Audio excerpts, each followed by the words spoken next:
Здравейте, приятели! Отново сме заедно, отново сме на живо и днес имаме един изключително интересен гост. Случайни неща няма, както знаете, и съвсем случайно, не случайно, съдбата или Фейсбук ме срещна с гостът ни днес, Милена Мандова. Тя е сугестопедагог и преподава английски язик от много години. Добре дошла, Миленка. Много ми е приятно. Добре заварили. А, Можеш ли с няколко думи да ни кажеш коя си, откъде си и какво точно правиш? Добре, с удоволствие. Значи, казвам се Милена Мандова, бургазлийка съм, но живея в София и повече от 20 години преподавам и също съм и била и преводач с английски език. Значи, имам дългогодишен опит, който се натрупва с времето, естествено. Преподавала съм в най-различни образователни институции, аз така ги наричам, и в университети, в училища, в колежи, няма значение, не желая да ги изброявам, но през 2013 година се срещнах с българския метод, уникален, който се казва сугестопедия. Той е разработен от български доктор, психиатър и психотерапевт Георги Лозанов и се използва по целия свят. Значи, одобрен е от ЮНЕСКО още през 70-те години на миналия век. А иначе, доколкото ми е известно, първите изследвания са започнали още 55-та година на миналия век. На доктор Лозанов започнали са като паметови експерименти. Това е наистина нещо изключително. Между другото, аз за сугестопедията съм чувала в Испания О, за супер. първи път. И въобще само по името от тогава можах да си дам сметка, че всъщност откривателя, създателя на този метод е българин. И това е поредното българско творение, което е изключително, ето ти казваш, признато от ЮНЕСКО като чудесна система за преподаване. Да. А А, всичко ли може да се преподава с така, сугестопедията? така си мисля, че абсолютно всичко може да се преподава. Трябва да човек да пробва и да тества. Значи 2013 година тогава преподавах в университет и една студентка е така ми изкочи с един въпрос. Госпожо, чували ли сте за сугестопедията? Какво е вашето мнение? Може ли да овладее английски язик с този метод? И аз така съм се ококорила и казвам, ами за момента нищо не знам, но ще направя проучване и ще ви дам отговор следващия час. И така, търсейки в Фейсбук, откривам една група, в тази група откривам една моя състудентка, пиша и там две-три изречения, тя се оказва, че ме помни, покани ме в техния сугестопедичен център и така започнах да работя и да видя какво е това нещо, наречено сугестопедия. Значи, сега сме 2023, но си признавам, че 10 години ми трябваха, за да имам лични наблюдения, за да мога смело да твърдя, че да, сугестопедията е магия, но тя е невероятно българско откритие. В какво се състои това нещо? Ключът към успеха, аз така го наричам, е едно специфично тристъпково четене на фона на класическа музика. Тоест, преплетен човешкия глас с музиката води буквално до така отваряне на съзнанието и ти започваш да разбираш чуждия език без несъзнателно. Просто той започва да ти звучи разбираемо. Значи това нещо го усетих още в първия си час. Бях като поканена да присъствам на един сугестопедичен урок по италиански език. И аз нямах пред себе си нито учебник, значи нищо нямах. Само бях чувала за думата сугестопедия и много добре си спомням думите на собственика на този сугестопедичен център, който ми каза: забрави всичко, което си учила.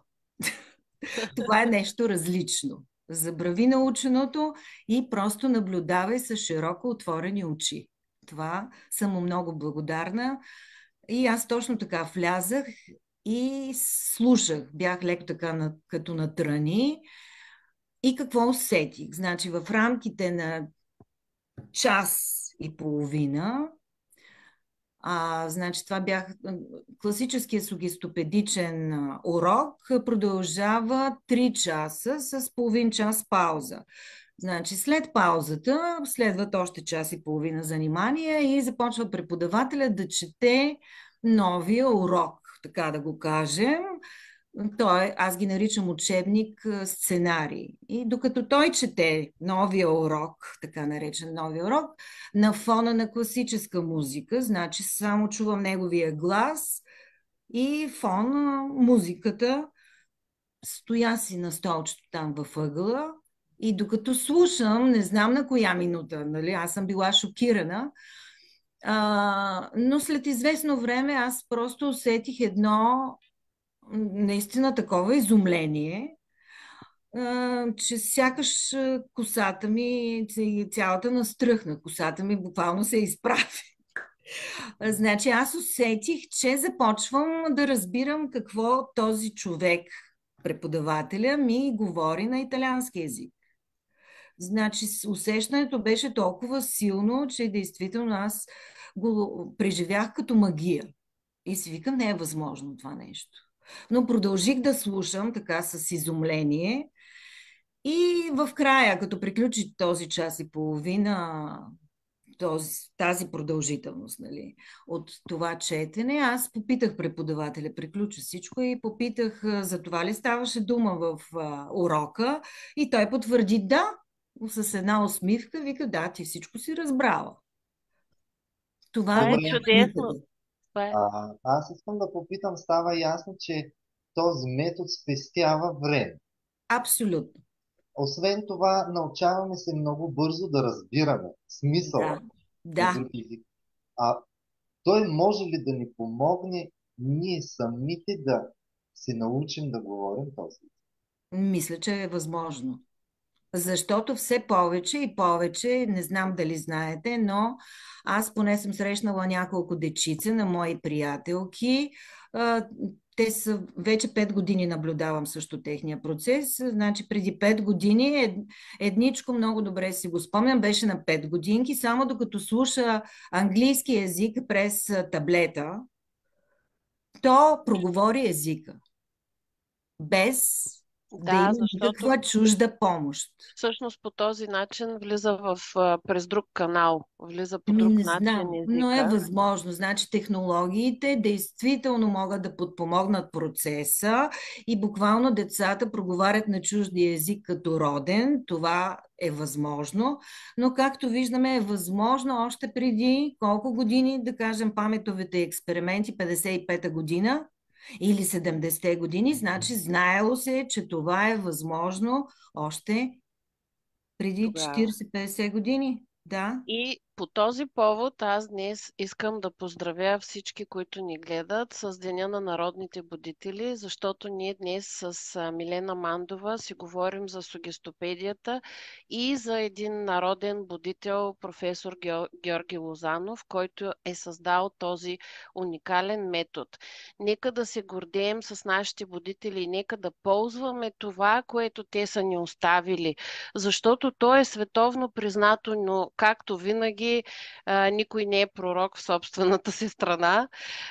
Нека ние да обърнем това правило. Това си пожелавам и на вас днес по случай този чудесен български наш си празник. За тези, които ни гледат, нека вметна, можете да задавате вашите въпроси в момента под видеото или когато ни гледате след това. Разбира се, можете да споделите и опит, Като вид подкрепа, вие дали сте ползвали този метод и какво постигнахте с него. И така. Имаме доста зрители, за щастие. Гледат ни и педагози. Това виждам. Поздравяваме ви всички наши приятели, които сте тук. И за мен е интересно какво точно в твоята работа, Миленка, ти установи и по какъв начин а, сугестопедията стана твоя. Ами, добре, веднага ще започна да разказвам за този магичен сугестопедичен процес. Първото нещо е, че сугестопедията е някакъв такъв лек ефирен метод. Не полагаме някакви сериозни усилия. Искам да кажа, че това е мит, че трябва да полагаш много сериозни усилия в нещо, за да ти се получат нещата. Сугестопедията директно явно работи на несъзнателно ниво. Значи процесите не трябва да бъдат съзнавани. Тоест, знанието още от самото начало някак си се прикрива, слага си маска и не трябва в никакъв случай да усещаме, че тече образователен процес. Може би това е на първо място. Трябва да ни е забавно и приятно, задължително условие. Ако искате, мога да ви разкажа как протича един сугестопедичен час. Ще е интересно. Да. Искате ли? Да. Добре. Значи, курсистите са разположени в една стая, седят си на столчета удобни в кръг. Нямаме дъска, не е нужно. Имаме само на земята килимче,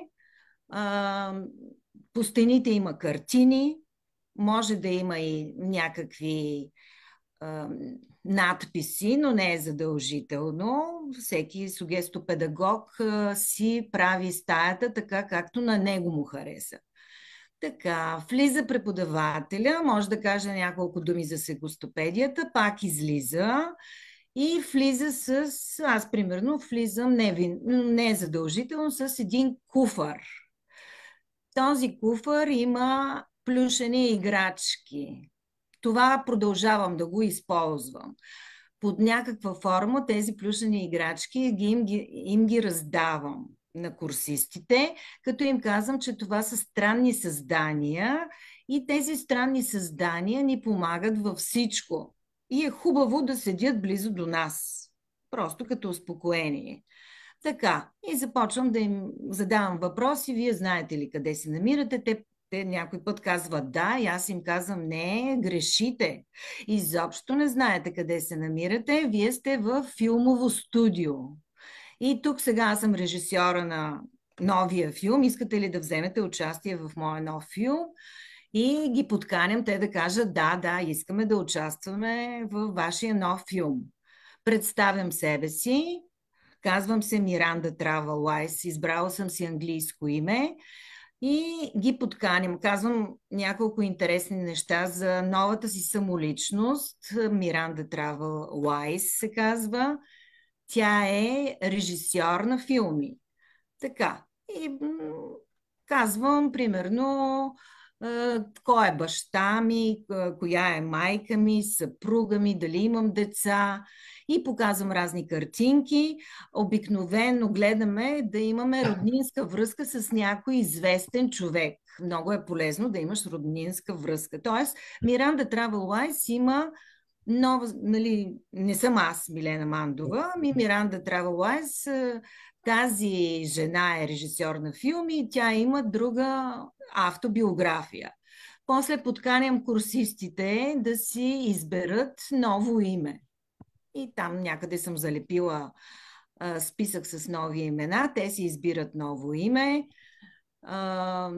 Сложила съм на земята звезди, защото това е алеята на славата и всички минаваме по алеята на славата. И в този дух, в тази закачка им казвам, че трябва да... Тъй като сме във филмово студио и те са аматьори, актьори, е хубаво да започнем веднага с репетициите, ако искаме да станем професионалисти. И така, под формата на шега. Значи забравяме изобщо, че това тече някакъв образователен процес. И всички взимаме нови имена. За следващия ден, задачка за качка, им казвам, нали ще дойдете и очаквам от вас да ми разкажете кой е, нали? Да ми някаква автобиография и много ви моля, искам да чуя някоя роднинска връзка с известна личност. Много е полезно. Така, ето под формата на шега. Взели сме си новите самоличности, всеки си е избрал това странно създание. Според професор Георги Лозанов, този процес на инфантализация е много важен. Също приемането на нови самоличности също е едно задължително условие, за да започне сугестопедичния процес. Тоест, ако продължим с личното си име и ако грешиме, естествено грешките се фиксират върху нас самите, нали? Истинското ни аз. Обаче, ако сме с други самоличности, грешките някакси не им обръщаме внимание. Голяма работа, че там Джейн Смит греши. Това не съм аз. Нали така? Грешката не е моя, тя е нейна. Така, значи това е задължително условие. Така се стартира сугестопедичния процес и започвам после, раздавам им сценария, учебник и им казвам бързо, трябва да навлезем в материята, нали, трябва да стартира филма много бързо. И за целта, тъй като искаме бързо да станем добри актьори и актриси, първо ще ви прочета аз текста, сценария и вие само ще слушате и ще се наслаждавате на мелодията на езика, а пък после ще започнем репетиции, т.е. аз ще чета и вие след мене ще повтаряте. Ето, виждате, не правим нищо особено. Нали така? Просто лека игра в началото. Но съм забелязала за тези 10 години, през които се занимавам с сугестопедия, че това е много важно. Не трябва тази стъпка да я пропускам. Тоест, приемането на нова самоличност е условие номер 1, за да се стартира този процес. Тук бих казала, ние като хора, които работим с Борко, с подсъзнанието и знаем долу-горе, поне до някаква степен, как се случват нещата. Наистина е изключително интересно, че професора си е дал сметка, че когато приемеш нова самоличност, ти всъщност отхвърляш блокажите на старата. Така, няма ги, те отсъстват, освобождаваш се и си свободен човек да възприемеш това ново нещо. Изключително интересно е, наистина. Да, тези стъпки задължително ги спазвам аз. Приемането на новата самоличност, странното създание, което седи винаги до нас и ни помага. Много е важно, може би това е психологическо човека да се чувства подкрепен. Освобождаване, точно така. И това не е нищо, няма нищо особено. Значи гледам всеки следващ урок по някакъв начин да се свърже с предишния. Тоест, търся тези връзки. Дума, изречение. Процесът просто трябва да се види лично, за да някакси човек да го осмисли и да започне да го използва. Такива са моите наблюдения. Значи тези връзки аз даже в момента след 10-та година преподаване не ги търся съзнателно. Те някакси естествено нещата ми се навързват сугестопедично. Ето така мога да се изразя. Но връзките ги търся. Да, в началото може би малко повече съм се подготвила, т.е. съм подбирала от новия урок някакви думи, които да ги вкарам в друга история, някакси предварително да им ги дам, нали, да ги чуят те. Но после тези неща някакси ми стават естествено. Няма как да го обясня този процес. Като те слушам, то е нормално да е естествено, защото това всъщност е част от това, което ние ежедневно правим. Ето тук Ели Маркова, една наша приятелка, споделя Да, сигурна съм, че работи. Бях в 7-ми клас и учех на музиката на Вивалди и се улавях, че чета тихичко на глас. Резултата беше невероятен. Аз съм сигурна, Да, че всеки от нас е ползвал някакво фоново средство понякога. Аз също или на телевизия, или на музика понякога съм учила. Много е интересно, че всъщност, доколкото ми е известно, метода мнемоника също е свързан с абсолютно. Да, освояване по този начин на някаква материя. Тоест, това ние си го правим дори без да го осъзнаваме в ежедневието си, когато децата ни го правят без да го осъзнават. Нещо там им помага, за да влезе тази информация по-дълбоко и където трябва. да, и класическата музика си има доказан този така наречен немотичен ефект. Той е доказан с вековете. Но интересното, според мен, откритие на Лозанов е, че това може да засили този ефект на запомнене, когато се вплете човешкия глас в музиката. Значи преподавателя така изчита текста, че следва извивката на мелодията. Където е по-висока музиката, гласа му става по-висок. Където музиката е по-тиха, намаля се музиката. Затова се намаля се гласа. Затова се нарича една тристъпкова интонация. Значи интонацията на преподавателя с класическата музика е ключа към успеха. Сигурно там другите психологически закачки, които се използват, и те оказват въздействие. Но съм забелязала, че даже да пропускам неволно или съзнателно някои от другите елементи, продължавам ли с това тристъпково четене на фона на класическа музика, нещата си вървят. И даже си вървят много бързо и успешно, без изобщо да влагам някакви усилия. Просто естествен е процеса. Нещо друго съм забелязала, че докато тече такъв сугестопедичен курс, искам да го споделя, защото то ми се е натрупало, нали, с годините като впечатление. Хората започват да усещат едно синхронизиране. Как да го обясня? На всеки му се е случвало да си помислиш за някого и той да ти звънне по телефона. Нали? Всеки почти човек, няма човек, който да не го е усетил това нещо. Ето за такъв тип синхронизация говорим. Значи и то ми показва, че човешката мисъл и човешкия говор, особено в група, има невероятна сила. Значи Това е. буквално можеш да материализираш нещата, които желаеш, които искаш от сърце. Значи там има връзка с сугестопедията, естествено с възможностите на нашето подсъзнание. Аз, Лозанов ни показва, че да, това е океан от възможности. Вселена даже, да кажем. Вселена. Всичко е възможно. аз искам да попитам обаче, срещал ли си в твоите ученици някой, който не се е справил с този метод? Нямам. Не Нямам успял. такъв. Имам един единствен случай, в която една беше по-възрастна жена. След първия ден каза ми, този метод не е за мене и не си даде шанс. В смисъл, след първото виждане, каза ми, това ми е малко странно и това е един единствен човек. Но съм забелязала, трябва човек да има търпение. Процеса става с натрупване. Въпреки че ето аз казвам за себе си, че съм го преживяла в рамките на час и половина в деня, в който съм присъства. Но това е, може би, различна емоционалност. Аз съм все пак филолог. Не знам защо така силно го усетих това нещо. Може би не се случва веднага при всички, но съм забелязала, че до четвърти-пети ден хората усещат от себе си огромен потенциал и т.е. способност да говорят на другия език вече. Езика им звучи все по-близко до сърцето и все по-като роден език, чуждия език.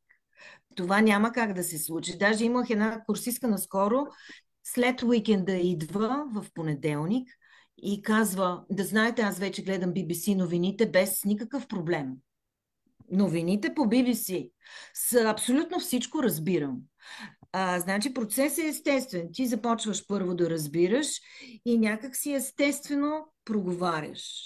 Натрупват се нещата. Но, още нещо. Забелязала съм, че може да върнем няколко крачки назад. Тоест, да не ни вървят нещата както очакваме, ако някак си започнем да се занимаваме с сугестопедията по традиционния начин, т.е. да имаме един или два пъти седмично занимание. Не става така. Трябва да го има това натрупване несъзнателно в последователни дни. Поне това са моите впечатления. Може да греша. Може и да се случва и за един и два пъти седмично занимания сугестопедични. Аз си Но, го представих, да, да. не знам, при мен лично се получават нещата, когато са в последователни посещения. Нали? Курсистите идват в последователни дни. Като аз ги занимавам в момента само час и половина. Не са 3 часа, както в класическия сугестопедичен метод. Аз Това са ми моите наблюдения и аз си ги използвам. Час и половина са ми достатъчно, защото виждам напредъка още на 4-5 ден. докато разказваш, Да. някак си аз си го представих така. Влизам примерно 6 месеца в един филм. Това е много дълго. Какви ти 6 Примерно месеца? казвам. Нищо, че казахме, че съкръщава времето за научаване. Да. И започвам в този филм да опитвам кухнята, традициите, Абсолютно, да да, има го това навлизам, нещо. да го слушам, да го Мгм. проговоря, да си изградя въобще културата на този език. Точно така е. А Само, че не не е 6-месечен при мене. В класическата сугестопедия е 5 седмици, а пък аз съм го направила за 10 дни. супер. Това исках да кажеш. Затова казах 6 месеца. Това си е традиционен курс. Не ни За трябва да, такива дълги неща. за Точно по да мога. този... Да, Бори, аз ти благодаря за този въпрос, защото такъв въпрос в момента ни задават и хората, които гледат. А, Стела Антонова, която е създател на езиковия център в нашия град, на първия езиков център и е също филолог и преподавател по английски език, пише: Здравейте, Милена Миранда, сърчице. Благодаря. Моят опит с сугестопедията е по-скромен. Бях запленена от метода, слушайки лекция на професор Лозанов в Великотърновския университет. Прилагам частично в работата си метода. Считате ли, че трябва да си възпитаме в кавички аудиторията да предпочете този метод пред традиционния? Какво имам предвид? Голяма част от младите възрастни в нашия център са сериозни, важни и се чудя как биха приели, например, момента на инфантилизация. Още, при нас се заплащат сериозни такси и се очаква академичност. Дали клиентите биха заплащали да си играем? Имам още много професионални въпроси, но би ги задала в личен разговор. Такива са питанките, които тя се Добре. задава като професионалист в дългогодишната си практика. Добре, отговарям сега. Да, не всички клиенти са склонни на инфантилизацията, която е задължителна, според мене. И затова моите наблюдения са, че повече жени имам като курсистки, отколкото мъжете са по-големи традиционалисти. Но сугестопедията може да се използва като отскок в езика. Не е задължително да минаваме през А1, А2, Б1, Б2, там 1000 пъти да повтаряме едни и същи курсове, докато достигнем до някакво ниво на владеене. Значи аз не разделям на нива. Не е задължително, защото сугестопедията директно действа на подсъзнание. Тоест от първия ден предлагам английски, който е достатъчно добър, хубав английски, висок английски го наричам аз. Тоест литературен английски. Хубав английски, такъв какъвто се говори в университетите, какъвто искаме всички, нали, да можем да се изразяваме на чуждия език по такъв начин. Аз зная, че в този център се готвят деца за изпитите към Кембридж и разни други такива сериозни изпити. Това би ли могло да влезе в тази подготовка и по какъв начин? Помага, защото без усилие ние овладяваме езика. Значи без усилие. И Тоест, някак ти си ни препоръчваш, създава увереност. Комбинация, добре, да, комбинация да, ако или... искаме да се задълбаем в езика, трябва да има някакво, нали, по-академично ниво. Но моите наблюдения, се пак казвам, не е нужно даже да обяснявам времената. Примерно първия урок сугестопедичен, той съдържа почти всички граматически структури на изречението, всички времена. Не е задължително да разделям аз на днеска ще преподавам сегашно просто, утре продължително. Всичко на куп се Мгм. случва. Мога ли аз да се включа? Да, казвай. Личен пример ще дам и ще отговоря и на Стели. На Стели, аз също имам наблюдения с хора, дори извън езиците, с тази инфантилност, която се осъжда. Моите наблюдения стигат до там, че такива възрастни, които отхвърлят и осъждат това, би следвало да отработят детето в себе си. Така че това е мое усет, мое наблюдение, за да преминат напред. Защо да отработят детето в себе си? Защото са забравили да творят като деца. Всички знаем, детето твори без да се замисля. Хваща пластилина, хваща рисува, хваща. За него няма то не се съмнява. Може ли или не може. За него може. Личен опит искам да дам специално точно това, което говорим. С испански език. Ще се отклоня малко от темата. Първи път уча аз испански, абсолютно академично, граматически. Ако не бях учил френски, испански щеше да ми гръмне всичко. Ако нямах представа от структурите на тези романски езици, и ми се преподаваше само спрягане на глаголи. Само спрягах на глаголи. Аз по едно време аз бях перфектен в това. Хиляди времена, с хиляди глаголи, правилни, неправилни, никакъв проблем. Но не можех да ги вкарам в речта си. Това беше проблем. Втори път, това една година уча този испански, до преинтермедиат. Така. Втори път се записвам на испански език пред Свети Григорова. Викам се, ще се запиша, за да мога малко така да подновя. Аз какво видях там? Ние учихме испански така. Аз записвам видео на испански как се прави салат. Нарязвам краставичките, доматите, слагам се олиоце. Да, имам 1000 грешки, но аз научих повече испански за 2 месеца от този метод, както как правя салатата, как брат ми, къде е майка ми. И въобще не се записам за глаголите. И с помощта на преподавателя, то в един момент се изглади и времето, и формата, и всичко. Благодаря, Боре. Това исках да Благодаря. споделя за разликата, която лично е преминала през мен с Преживяване, да. За мен също и аз да споделя като човек, за който Борко спомена в момента. За мен езика е свързан много дълбоко с нашата душа и с нашата интуиция. И именно по този начин, през интуицията ни, през душата ни, работи сугестопедията от това, което Милена до тук разказа. И да, както Стела казва, нали, това са едни хора, които плащат много пари, те очакват, нали, едно високо ниво, очакват академичност, очакват стандартен подход.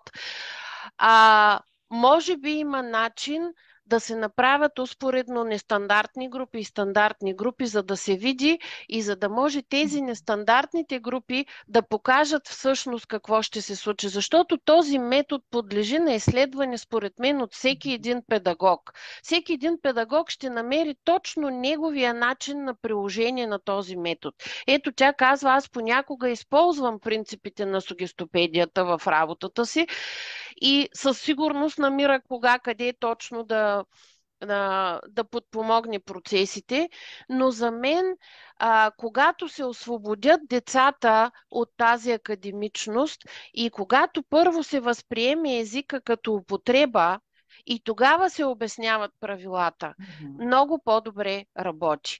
Дори мен, ако питате, въобще правила няма да обяснявам, на възрастните. На младите им трябват, защото те ще явяват на изпити и там, нали, ще има граматически упражнения, ще ги изпитват по най-различен начин и трябва да са ориентирани в това, което правят.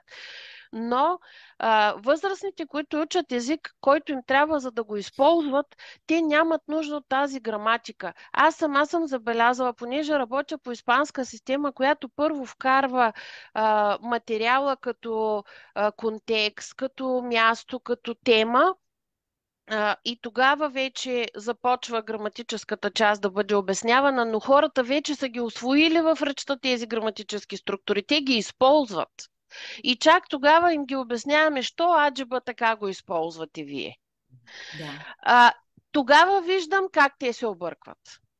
Като им го обясним, те се объркват. Когато вкараме логическата мисъл, а не усета на човека и музикалния му слух и паметта на музикалната памет на човека, с която всъщност възприема езиците, тогава, като вкараме логиката и граматиката, човека се обърква. Има хора граматици, така ги наричам аз, които през граматиката възприемат езика, но те никога не проговарят. Това ще да се случи с мен, наистина, но беше ми трудно да проговоря някои неща, без да ги мисля, така да излизат изреченията на испански език. И наистина е така, от опит също казвам, когато ми се обясни откъде идват тези форми, аз започнах да мисля, това притежателно местоимение, онова притежателно, на него, на нея, единствено среден род, множествено в испански някаква кашотина, ние, вие, там става страшна работа, почнах да го мисля. А всъщност, ако не ги мислиш и просто ги ползваш, те си идват сами и са си точно на мястото, защото още повече логиката на самия испански е много близка до логиката, по която се структурира български език. Така ли? Да. Сугистопедията трябва да се пробва. Просто трябва да се пробва сугистопедията, защото има безспорен резултат. Наскоро дойде една курсистка при мене, която по време на пандемията, аз не съм правила курсове, и тя каза, знаеш ли, чакам тук 2 години и половина пак да се появиш. След твоя курс, тя е идвала преди 4-5 години, след твоя курс, ако знаеш как ми се лееше този език като пълноводна река, просто започваш да си го употребяваш езика, без изобщо да се замислиш. Точно това, което и вие казахте. Значи сугистопедията ни помага да проговорим езика, без да го мислим.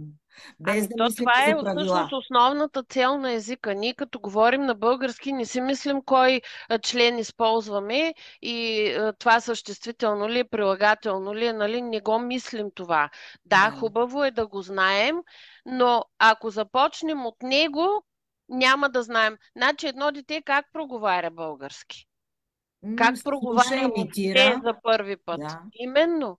Това е за мен и проговарянето на чуждия език по абсолютно същия начин. Да. През ситуации, през преживяване, вече ако е нужна някаква академичност, както каза ти, ще я добавим.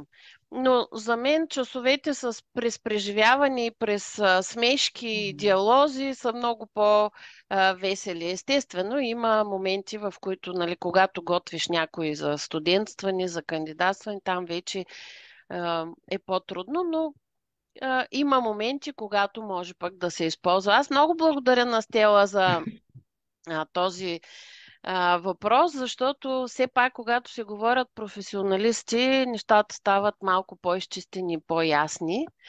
И да продължим нататък. Имаме още малко време. Тя отново ни пише: с радост ще участвам в работилницата на Милена в Коледна искра. Да, И аз. Да. Милена ще предостави такава работилница в Коледна искра за учене на английски чрез сугестопедия. Разбира се, съвсем първи урок, но ще видим как се случват нещата на практика и то онлайн, представете ли си, съвсем по нов начин. Ще опитаме с нея да го покаже тя, а пък ние да помагаме. Добре. А, Ами, добре, какво да ви кажа още?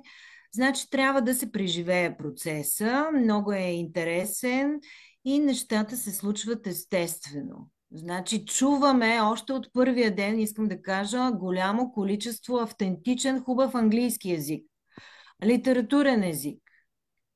Даже аз съм си разработила свои сценарии, които всъщност ползвам откъси от различни литературни произведения. Тоест английския не е опростен. Това за мен е опростяване, което се прави и разделя на нива, е абсолютно погрешно, но бизнеса така работи. Издателствата така работят с разделяне и владеене. При сугестопедията не е така. Значи от първия ден чуваме огромно количество автентичен текст и нещата започват да се подреждат като, аз така си ги представям, като парченца от пъзела.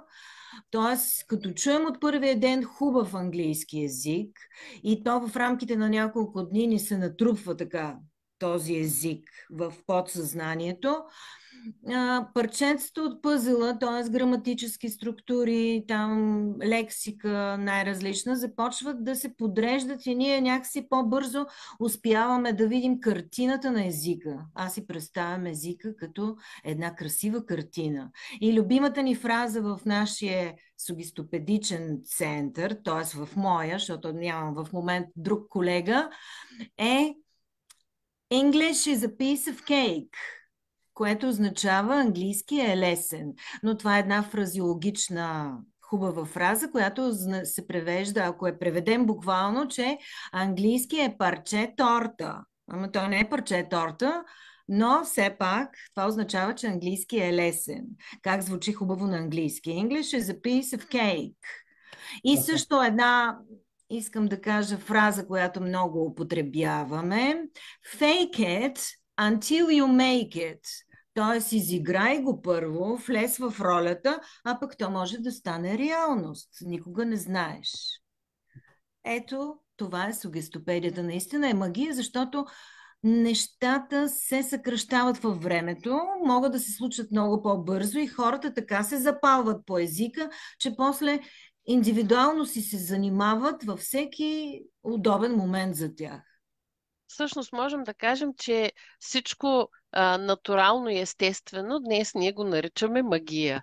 Това си е Да, напълно натурален начин, естествен начин за възприемане на чуждия език или въобще и дори на нашия език. И тук искам да те попитам, понеже имаме и друг въпрос от Роси Божилова. Тя също е педагог, но не е езиков. А, къде се провеждат такива обучителни курсове, пита тя. Предполагам, че има предвид курс за преподаване чрез сугестопедия, а не да, курс по английски. Предполагам, не виждам до край, да, няма има такива коментара. курсове, аз не отговарям за тях, не мога да преподавам все още, да издавам дипломи, далеч съм от тази мисъл.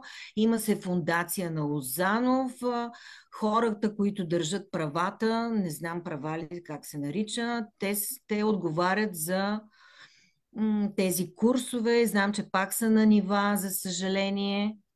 Казвам за А, съжаление, защото аз мисля, че разделянето на нива е погрешно, но не е моя, значи няма как да ви помогна в тази да, връзка. могат да потърсят в Да интернет, потърсят и но да намерят начини, ако искат, ако им трябва тази диплома, то не е диплома, то е сертификат, че си преминал такова обучение за сугестопедагог. Просто фундацията, може би, трябва да потърсят и хората, които отговарят за наследството на Лозанов. Да, това е ако ще преподавате ако ще ползвате сугестопедията официално в образователната система. Да, Иначе, принципно, всеки а, може да си я ползва. всеки може да си я ползва и всеки може да си я научи. Аз не знам защо нещо трябва да бъде ограничавано, но такива са земните разбирания. А, Ще ти кажа нещо. Може би знанието просто се крие. Прикрива се по някакъв начин. Твърде плашещо е все още. И трябва да му придадем някаква научна тежест, за да го приемат на сериозно. Не знам. Може и Търся и така аз да е. отговорите. Всичко си има смисъл на този свят, така че ние сега няма да го открием целия тук. Да. Но това, което аз исках да попитам също, би ли могло да се преподава не само езици, а и други дисциплини чрез сугестопедията? Биха ли могли въобще други педагози да ползват сугестопедичния метод?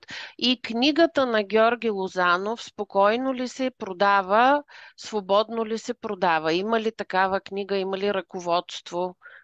Има, доколкото знам, ръководството по чужди езици.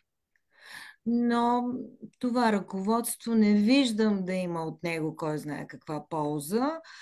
Лично за себе си аз съм си го видоизменила. Тоест продължавам да експериментирам и да тествам върху този сугестопедичен процес и достигам до свои изводи. Значи всеки един педагог, завършил университет, може да използва сугестопедията. Тя е за всички. Аз не разбирам защо трябва специално обучение, да има и да придаваме важност на нещо, което е толкова естествено, ефирно и красиво. На нещо, което правим още от бебета, като се учим Точно да така. говорим. Да. Може би в други времена са искали да придадат някаква по-голяма академична тежест на това Да. обучение с сугестопедия. А иначе там се говорят за законите на сугестопедията. Няма закони, може би принцип, любов, свобода. Това са принципи на общуване на всички хора. Аз не би ги нарекла законите на сугестопедията. Принципи, които са залегнали в основата на доброто общуване. Ами според мен една обмяна на опит между педагози може да свърши чудесна работа, без да има Може. специализирани обучителни курсове, особено за педагози, на които не им е необходима някаква официална Държавата, диплома. след като си взел дипломата от университета, аз не виждам каква още диплома мога да си взема. Не е ли така? Значи аз съм тествала лично последните няколко седмици с малки дечица по български език. Чета им пиесите на една българска авторка. Сега в момента няма да споменавам името, но пиеси, които, нали, там имаме диалози вътре, разказване, нещо като текст имаме с историката и пиеса. Знаете какво означава пиеса? По роли. И децата вътре могат да четат също по роли. И моите наблюдения са, че дечицата е така с отворени очи стоят. Обикновено идва родител с по две дечица. Едно или две, така възраст до четвърти клас. Предимно са идвали. И аз започвам да им чета на фона на класическа музика от тези пиеси. Като за да малко да им привлека, за да не шават, нали, така да се изразя, им давам да рисуват. Им казвам, сега ще ми нарисувате по една картина и ще ми оставите за спомен, нали, те с най-голямо удоволствие го правят. И докато дечицата се рисуват, аз им изчитам 10 листа от пиесата. Това е първо четене на активен концертен сеанс и после пак в рамките на един астрономически час се случва. Започвам пасивен концертен сеанс, сменя музиката и част от текста, който съм го подала на децата под формата на тази пиеса, една-две странички. Там по роли, примерно Ешко Бешко, Лиса, Зайо, четеме текста, като на текста на определени думи се прави движение. Това също е нещо много Тук интересно. вече четат те, т.е. Аз чета и те повтарят, те ме имитират. Ага. Като на определена дума аз късам ябълка, въртим глави, дигаме крака. Да, Да, Да, при правим малките някакво това е много. движение. Значи движението се оказва, че е много важно. Имитират ми гласа. Аз си променям гласа или с дебел глас говоря като мечок или с по-тънко гласче като на Зайко Байко. И те това нещо го правят. Също друг от пак мои впечатления са, че като поставя на земята, оставям отделни думички, които на мен са ми направили впечатление от текста. Спомням си в последната пиеса, която четах, имаше думичката лес. Лес. И какво означава лес? Питаме накрая дечицата. Ти знаеш ли какво означава лес? Едното казва, да, това е гора. А какво означава изследовател? И пак, нали, някакви интересни думички, които на мен са ми направили впечатление и попитвам децата дали ги знаят. И така им обогатяваме речника. Ако не знаят нещо, обясняваме думичката. И е достатъчно само това да правим с малките дечица. И аз бях казала на родителите ми, хайде да експериментираме там във Фейсбук, в една платформа за иновативна образователна система. Това ми беше инициативата. Елате, родител с дете, заповядайте, ще ви покажа как работи процеса и давайте съвместно да експериментираме. Ако четем на детето си така в продължение на една-две седмици хубав текст, четенето е много важно. Да видите колко бързо ще му се обогати общата култура, защото литературните произведения ни дават поглед върху езика, който не може да се получи от, нали, улицата. Езика на улицата е различен от езика на литературата. Литературата ни дава по-богат български език. И така можем с всяка една дисциплина, според мен, да работим. География, история, физика, химия. Нали, и формулите можем да ги казваме, с гласа си да ги казваме, не само да ги пишем. Така че сугестопедията, според мене, може да се използва за всеки един предмет. Знаеш ли, Така. Миленка? Започвам да преподавам химия по този начин. Защо пък не? Пробвай, Бори, Тествай. ще чакаме отзиви да кажеш как се случва химията по този начин. Аз искам да кажа, че явно аз така, понеже аз така учих на времето, слушах музика, тактувах си, някакви неща ги пеех. Да. Имах произведения, които четейки ги пеех. Майка ми умираше от смях, мога да ви кажа. А, Просто имах нужда от нещо допълнително, което да вкара, не знам, що съм го правила. Но това е, винаги съм си мислила, че съм много тъпа, Не. защото се налага да правя такива неща, за да го запомня това нещо. Оказва се, нали, че да, хората са го открили, обяснили така. Да. Имаме още уточнение от Роси Божилова. Нямах предвид да се получи документ за преподаване, а да се освоят стъпките, които споменахте. Нова самоличност, фонова музика, интонация на гласа. Ами ще ги А, покажа. Може би в коледната работилница ще Да, добием да. практически умения и впечатления, просто да усетим процеса в движение. Миленка, аз виждам тук, че има педагози, които много се интересуват от това, от обмяната на опит, за която споменахме, така че приветствам, ако ти решиш да направиш една такава работилница специално за педагози, в която да им разкажеш вече по-професионално какво биха могли да правят и да споделиш своя опит. Нали? Това е твоя опит, те ще си добият техен личен. А, Предполагам, че ще са много благодарни. Можем да го обявим и през Жива Искра Елбетикум. Да. Последен въпрос, който аз исках да ти задам. Има ли значение каква е музиката?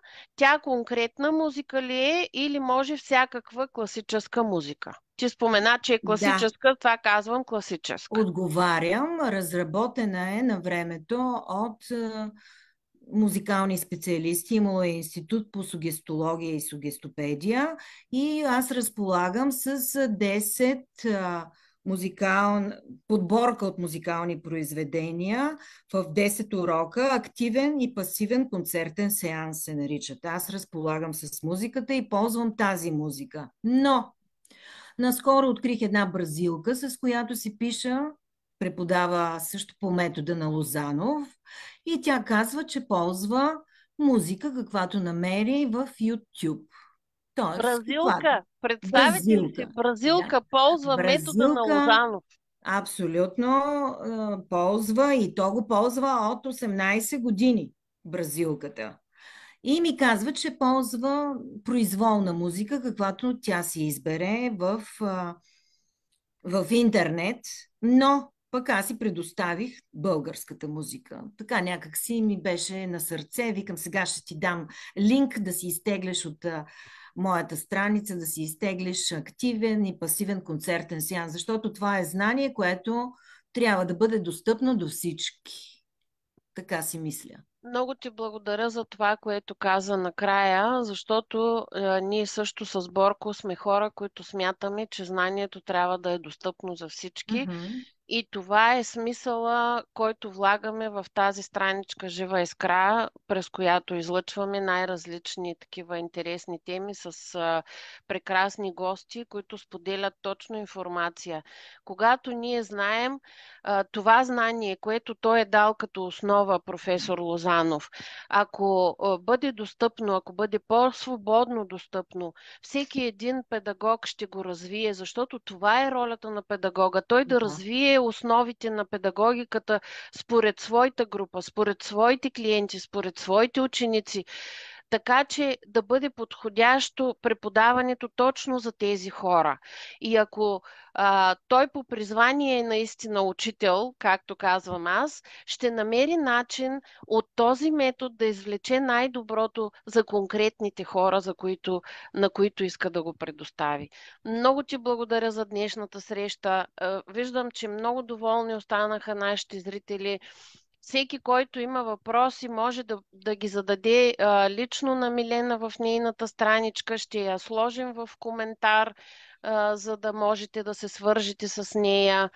И очаквам, Миленка, да измислим една хубава работилничка за педагози, в която да ни споделиш така подробно как се случват нещата, за да може, ето и Борко преподава химия и ще му бъде изключително интересно как може децата тая пуста химия по-лесничко така да влиза. Много, много благодарим за днешното ти включване. Беше много интересно и много вдъхновяващо, точно като за днескашния празник на народните будители. И аз благодаря. За Ясно. мен беше удоволствие, че някак си се открихме, не знам как мистериозно, но се открихме взаимно и се надявам на бъдещи такива интересни начинания да имаме заедно. Ще имаме. И аз благодаря на всички, на вас. Хубав празник днес. И така. До скоро. До нови срещи. До скоро!